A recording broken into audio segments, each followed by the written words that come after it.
ഇക്കഴിഞ്ഞ ഒക്ടോബർ 7-ന് ഇസ്രായേലിലേക്ക് കടന്നു കയറി 1500ഓളം പേരെ വെടിവെച്ചും കഴുത്തെറുത്തും കൊന്ന മൃതദേഹത്തിൽ തുപ്പിയും ചവിട്ടിയും അർമാദിക്കുമ്പോൾ ഹമാസ് ഒരിക്കലും ഓർക്കാത്ത കാര്യമാണ് ഇത് പശ്ചിമേഷ്യയെ മുഴുവനായും ലോകത്തെ ഭാഗികമായി ബാധിക്കുന്ന ഒരു വലിയ യുദ്ധത്തിലേക്കുള്ള വാതിൽ തുറക്കലാണെന്ന്. അതിനുശേഷം ഇസ്രായേൽ ഗാസയിൽ നടത്തിയ സമാനതകളില്ലാത്ത ആക്രമണം ഇപ്പോഴും തുടരുകയാണ്.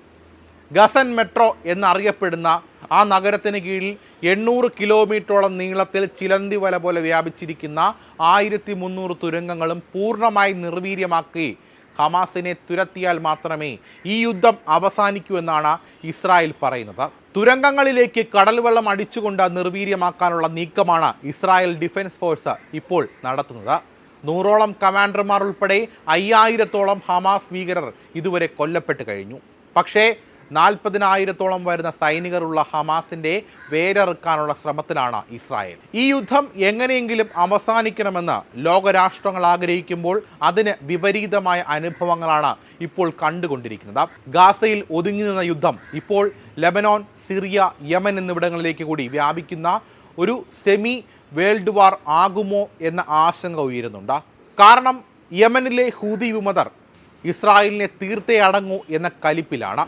അവർ ഇസ്രായേൽ കൊടിയുള്ള കപ്പലുകളെ നിരന്തരം ആക്രമിക്കുകയാണ്.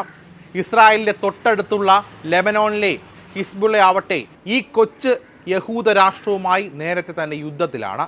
ഇസ്രായേൽ ഫലസ്തീൻ സംഘർഷത്തിൽ പൂർണ്ണമായി ഇടപെടാനാണ് ഹിസ്ബുള്ള ശ്രമിക്കുന്നതെങ്കിൽ ലെബനൻ തലസ്ഥാനമായ ബെയ്റൂട്ടിനെ മറ്റൊരു ഗാസയാക്കി മാറ്റുമെന്ന് ഇസ്രായേൽ പ്രധാനമന്ത്രി ബെഞ്ചമിൻ നെതന്യാഹു മുന്നറിയിപ്പ് നൽകിയിരുന്നു.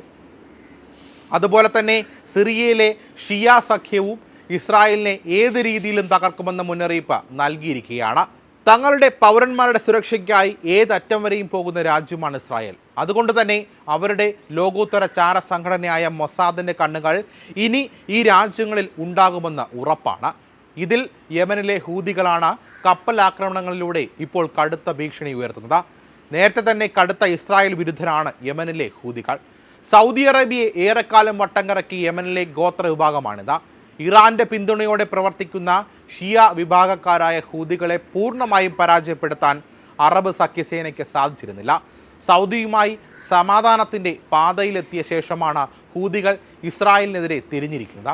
ടക്കൻ യമനിൽ നിന്ന് 1600 കിലോമീറ്റർ ദൂരെയുള്ള ഇസ്രായേലിനെ ലക്ഷ്യമിട്ട ഹൂതികൾ തൊടുത്ത മിക്ക മിസൈലുകളും ഇസ്രായേലി വ്യോമ പ്രതിരോധത്താൽ തടയുകയായിരുന്നു. ഈ സാഹചര്യത്തിലാണ് ചെങ്കടലിലൂടെ പോകുന്ന കപ്പൽ പിടിക്കാൻ അവർ തീരുമാനിച്ചത്. ഇസ്രായേൽ ഉടമസ്ഥയിലുള്ള കപ്പലുകൾ ആക്രമിക്കുമെന്നായിരുന്നു ഹൂതികളുടെ ആദ്യ മുന്നറിയിപ്പ്. അതവർ സാധ്യമാക്കുകയും ചെയ്തു. 2 കപ്പലുകൾ ഹൂതികൾ റാഞ്ചിയപ്പോൾ ലോകം ഞെട്ടി. 2 ആഴ്ച മുൻപ് ഇസ്രായേലിലേക്ക് കാറുകളുമായി പോയ കപ്പൽ പിടികൂടിയ ഹൂതികൾ കപ്പലിൽ നിന്നുള്ള വീഡിയോ പുറത്തുവിട്ടിരുന്നു. കഴിഞ്ഞ ദിവസം അവർ നോർവീജിയൻ കപ്പൽ ആക്രമിച്ചു. ഇസ്രായേലിലേക്ക് എണ്ണയുമായി പോയ കപ്പലാണ് ആക്രമിച്ചതെന്ന് ഹൂതികൾ പറയുന്നു. എന്നാൽ ഇറ്റലിയിലേക്കാണ് തങ്ങൾ പോകുന്നതെന്ന് സ്ട്രിൻഡ കപ്പൽ അധികൃതർ അറിയിച്ചു. ഇസ്രായേലിലേക്കോ തിരിച്ചോ വരുന്ന ഏത് രാജ്യത്തിൻ്റെ ചരക്ക് കപ്പലും ആക്രമിക്കുമെന്നാണ് ഹൂതികളുടെ പുതിയ ഭീഷണി. ഈ മേഖലയിലൂടെ കടന്നു പോകുന്ന ചരക്ക് കപ്പലുകളിൽ ജോലി ചെയ്യുന്നവർ പല രാജ്യക്കാരാണ്. അതുകൊണ്ടാണ് ഇസ്രായേലുമായി ബന്ധമുള്ള കപ്പലുകളിൽ വിദേശ പൗരന്മാർ കയറരുത് എന്ന് ഹൂതികൾ താക്കീത് ചെയ്യാൻ കാരണം.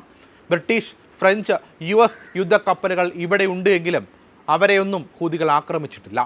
ഇസ്രായേൽ ബന്ധമുള്ള കപ്പലുകൾ മാത്രമാണ് തങ്ങളുടെ ലക്ഷ്യമെന്ന് അവർ പറയുന്നു. ഇതോടെ വിദേശ കപ്പലുകൾ ഇസ്രായേലിലേക്ക് ചരക്കുമായി പോകാൻ മടിക്കുന്ന സാഹചര്യമാണുള്ളത്. ഉയർന്ന ഇൻഷുറൻസ് തുക വിദേശ കമ്പനികൾ ആവശ്യപ്പെടുകയും ചെയ്യുന്നു. ഇസ്രായേലിനെ തുറമുഖങ്ങളും ഇതോടെ വിജനമാക്കിയിരിക്കുകയാണ്. കോടികളുടെ ഡോളറിന് നഷ്ടമാണ് ഇതുമൂലം ഇസ്രായേൽ ഉണ്ടായിരിക്കുന്നത്. ഗാസയിലെ ഫലസ്തീൻകാർക്ക് ഭക്ഷണവും മരുന്നും തടയുന്ന ഇസ്രായേൽ നീക്കം അവസാനിപ്പിക്കണമെന്നാണ് ഹൂതികളുടെ ഉപാധി. പക്ഷേ ഇത് വെറും കണ്ണിൽ പൊടിയിലുള്ള നീക്കം മാത്രമാണെന്നും അടിസ്ഥാനപരമായി മതവിരോധവും ഇറാനോടുള്ള വിധേയത്വവുമാണ് അവരെ ഇതിന് പ്രേരിപ്പിക്കുന്നതെന്ന് ചരിത്രം പരിശോധിക്കുമ്പോൾ മനസ്സിലാകും.